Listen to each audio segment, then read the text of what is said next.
Para Damon Albarn, a capacidade de se desconectar é vital para a criatividade. Foi o que atraiu o vocalista do Blur e do Gorillaz à selva remota da Islândia há quase 25 anos. Ele escreveu Song 2 em sua primeira visita, e o que o fez retornar com tanta frequência que agora ele tem 2 cidadãos. O cantor e compositor britânico e polímata musical raramente carece de inspiração. Ele fez mais de uma dúzia de álbuns abrangendo Britpop, folk do Mali, trilhas sonoras de filmes e ópera. O próximo, ele disse recentemente, é um balé. Mas nos últimos anos, e especialmente durante o confinamento, ele passou um tempo considerável sentado ao lado de seu piano em sua casa perto de Reykjavik, olhando pela janela para o campo extraordinário.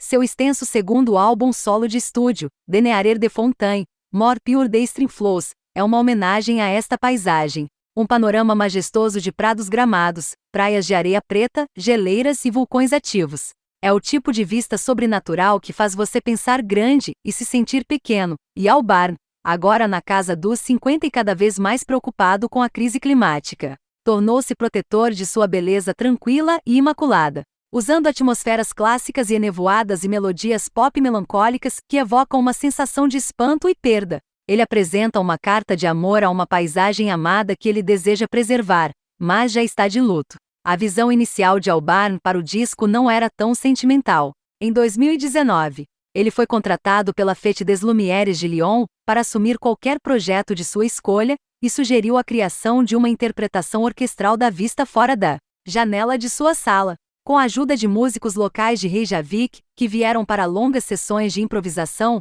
ele começou a construir um esboço instrumental do terreno.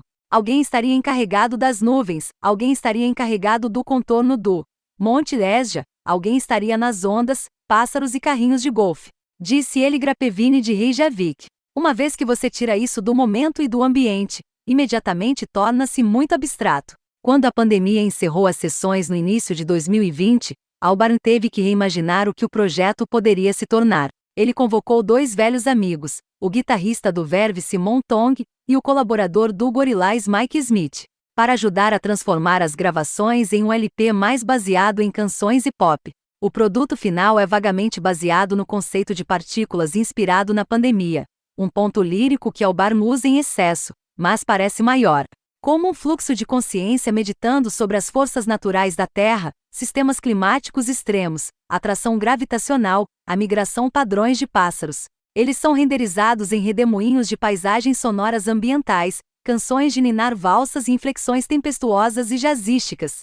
E você pode ouvir tópicos daquelas primeiras sessões orquestrais se infiltrando. Às vezes, a ampla mistura de sons parece errática, e os instrumentais nem sempre funcionam. Combustion tem uma energia vertiginosa, você tinha que estar lá. Mas talvez haja um argumento para o atrito desconfortável. A natureza é volátil, imprevisível e claramente responsável. Albarn é notório por rejeitar a fama e proteger sua vida privada. Ver Islândia, por isso é surpreendente que tanto de The Nearer de Fontaine parece biográfico. Movendo-se das cerimônias fúnebres iranianas, Darth Vader, a arquitetura uruguaia, a torre de Montevidéu, as praias nebulosas onde sua filha cresceu, o cormorão.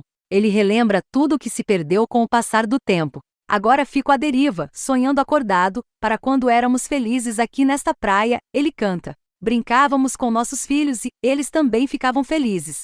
Embora ele frequentemente use seus projetos musicais como uma espécie de diário de viagem, há uma intimidade em seu trabalho solo que simplesmente não encontramos em outro lugar. Essas canções são mais como entradas de diário vívidas do que fotografias desbotadas, com raros vislumbres de como ele pensa, sente, sofre e se lembra.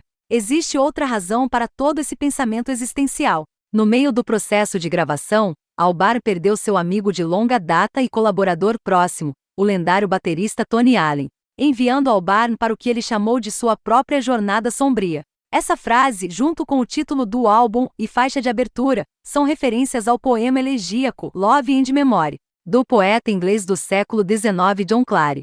A mãe de Albarn deu a ele uma antologia da obra do escritor quando ele era adolescente. Quando ele o redescobriu durante o bloqueio, tornou-se um texto companheiro para lidar com a magnitude da perda que acontecia ao seu redor.